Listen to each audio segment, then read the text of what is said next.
இன்றைக்கி நம்ம கொசுக்களோட வாழ்வியலை பற்றி தான் பார்க்க போகிறோம். கொசுக்களோட வாழ்வியலானது அதோட முட்டை பருவத்திலேருந்து தொடங்க ஆரம்பிக்குது. முட்டை பருவத்தில் தண்ணீர் இருக்கிற இடமா முட்டைகள் இருக்குது. அப்போது அந்த முட்டையிலிருந்து லார்வாக்கள் தண்ணீருக்குள்ளே வெளிவருது. அந்த லார்வாக்கள் ஓரிரு நாட்களில் தலை மட்டும் பெருசாக உடம்பு சின்னதாக அப்படி இருக்கக்கூடிய பூப்பா அப்படின்ற ஒரு உருவ அமைப்புக்கு மாறுது. அப்புறம் ஒரு சில நாளில் ஒரு நாள் 2 நாளில் அது கொசுவாக மாறி பறந்து போயிடுது.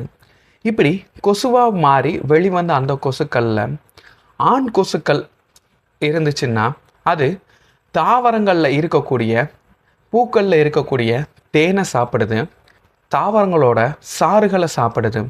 அப்படி ஆண் கொசுக்கள் எப்போவுமே ரத்தம் எதுவுமே குடிக்காமல் இதை மட்டுமே தன்னோட உணவாக எடுத்துக்கிறது. இதற்கு மாறாக பெண் கொசுக்கள் என்ன பண்ணுறாங்க அப்படின்னா, அவங்க தன்னோட வாழ்நாளில் அவங்க இனப்பெருக்கம் செய்கிறது முன்னாடி வரைக்கும் அவங்களும் ஒரு தாவர உண்ணிகளாக தான் இருக்காங்க. அவங்களுக்கு இனப்பெருக்கம் முடிஞ்ச பின்னாடி தன்னோட முட்டைகளுக்கு புரதம் தேவைப்படுது அப்படின்றதுக்காக அவங்க விலங்குகள்கிட்ட இருந்தோ இல்லை மனிதர்கள்கிட்ட இருந்தோ இரத்தத்தை உறிஞ்சி அந்த முட்டைகளுக்கு புரதத்தை இப்போது ஒரு மனிதர்கிட்ட இருந்து ஒரு கொசுவானது இரத்தத்தை குடிக்க ஆரம்பிக்குதுன்னு வச்சுக்கோங்க. இரத்தத்தை குடிச்சிட்டு அதுக்கு தேவையான முட்டைகளுக்கு புரதம் கிடைச்சோடனே அந்த முட்டைகளை ஒரு நீர்நிலைகளில் பார்த்து முட்டையிட்டுட்டு அவங்க பறந்து போயிடுறாங்க. சரி, இப்போது மனிதர்களை கடிக்கும்போது அவங்க எவ்வளவு தந்திரமாக செயல்படுறாங்க அப்படின்றத இப்போ நம்ம கவனிப்போம். ஒரு மனுஷனை ஒரு கொசு கடிக்கும்போது மனிதனுக்கு அது தெரியக்கூடாது அப்படின்றதுக்காக ஒரு சலைவா அப்படின்ற ஒரு திரவத்தை முதல்ல மனுஷனுக்குள்ளே அதை செலுத்துது. அது மனிதனுக்கு ஒரு வலி உணர்வை கொஞ்சம் கட்டுப்படுத்தக்கூடிய ஒரு உணர்வை கொடுக்குது. அதனால் மனுஷனுக்கு கொசு கடிக்கிறது ஆரம்பத்தில் தெரியறதே கிடையாது. காரணம் இந்த சலைவானால்.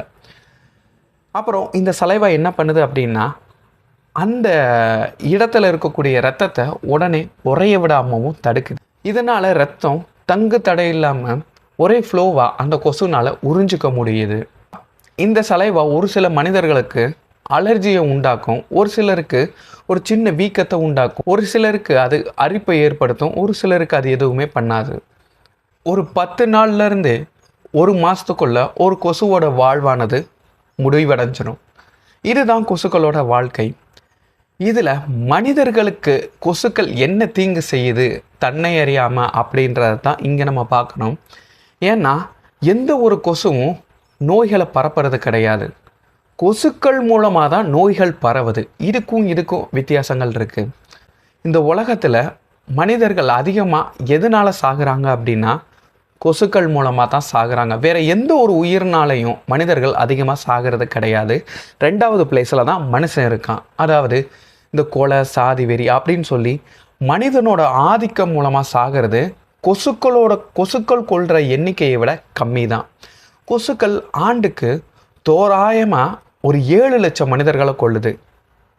தோராயமான்னு சொன்னேன், தோரோட ஆயுதம்னு சொல்லலை. ஜோக் இல்லையா? ஆனால் மனிதனோட ஆதிக்கம் இல்லை மனிதனோட தன்முனைப்பு காரணமாக சாகிறது 6 லட்சம் தான். இப்படி கொசுக்களை மனிதர்கள்கிட்ட இருந்து கோரமாக மாற்றின அந்த கிருமிகளை பற்றி இப்போ பார்க்கலாம். கொசுக்கள் ஒருத்தரை கடிக்கும்போது அந்த மனுஷனுக்கு மலேரியா இருந்தது அப்படின்னா அந்த மலேரியாவோட கிருமியானது இந்த கொசுவோட உடம்புக்கு உள்ளே வந்துடுது. அப்புறம் அந்த கொசு வேறு ஒரு மனிதனை கடிக்கும்போது, அதாவது கடிக்கிறதுக்கு ஆரம்பிக்கிறதுக்கு முன்னாடி அந்த கொசு சலைவா, அதாவது அந்த திரவத்தை உள்ள மனுஷனுக்குள்ளே செலுத்தும். ஏன்னா அந்த ரத்தம் தங்கு தடையின்றி வர்றதுக்கும் அந்த மனுஷனுக்கு அந்த வலி உணர்வு தெரியக்கூடாது அப்படின்றதுக்கும். ஆனால் அதுக்கே தெரியாமல் அந்த சலைவா மூலம் மனிதர்களுக்கு நோய் இந்த மாதிரி பரவ ஆரம்பிக்குது. இதுதான் மனிதர்களுக்கு கொசு ஏற்படுத்தும் நோய்க்கான காரணம். அந்த சலைவா மூலமாக தான் எல்லா விதமான நோய்களும் மனிதனுக்கு கொசுவால் ஏற்படுகிறது. மலேரியா பரப்பக்கூடிய கொசு அப்படின்னு சொல்லி அனாஃபிலிஸ்ன்னு ஒரு வகையான கொசுக்கள் இருக்குது. அந்த கொசுக்கள்னால டெங்குவை பரப்ப முடியாது, சிக்கன் குனியாவை பரப்ப முடியாது. அந்த கொசுக்கள் மலேரியாவை மட்டும்தான் பரப்பக்கூடிய கொசுக்கள். ஏன் அப்படின்னா அந்த மலேரியா கிருமியானது இந்த அனாஃபிலஸ் அப்படின்ற கொசுக்கள் உடம்புல மட்டும்தான் வாழும். மற்ற கொசுக்களோட உடம்புல அதனால் வாழ முடியாது. அதே மாதிரி டெங்கு, சிக்கன் குனியா பரப்பக்கூடிய ஏடிஸ் கொசுக்கள் உடம்புல மற்ற கிருமிகள் வாழாது. இப்படி கிருமிகள் ஒவ்வொரு தேர்ந்தெடுத்த உடம்புகளில் இருந்து தான் மனிதர்களுக்கு பரவுது. சரி, கொசுக்கள்னால நன்மைகளே இல்லையா அப்படின்னு கேட்டால் அது இல்லை. கொசுக்கள்னாலையும் இயற்கை சமநிலைக்கு உதவியாக இருக்குது. இது எப்படின்னா, ஆண் கொசுக்கள்னால மகரந்த சேர்க்கை நடைபெறுது. ஆனால் இது மிகப்பெரிய அளவில் இல்லை, ஒரு சின்ன அளவு தான் கொசுக்கள்னால மகரந்த சேர்க்கை நடைபெறுது.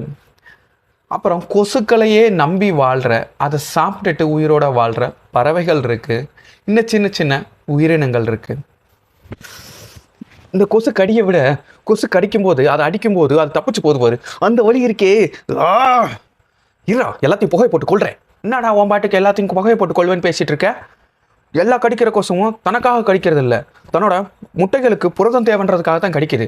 உன் பாட்டுக்கு சைட்டு மணிக்கு எல்லா கொசுவையும் கொள்வேன்ற. உன்னை கடிச்ச கொசுவை நீ அடிச்சு கொள்ளு, சரி, அதுக்காக எல்லா கொசுவையுமா நீ கொள்ளுவே? அது எப்படி என்னை கடிக்கிற கொசுவை மட்டும் கரெக்டாக கொள்றது? இந்த இப்போ பார், நான் கொள்றேன் பார்.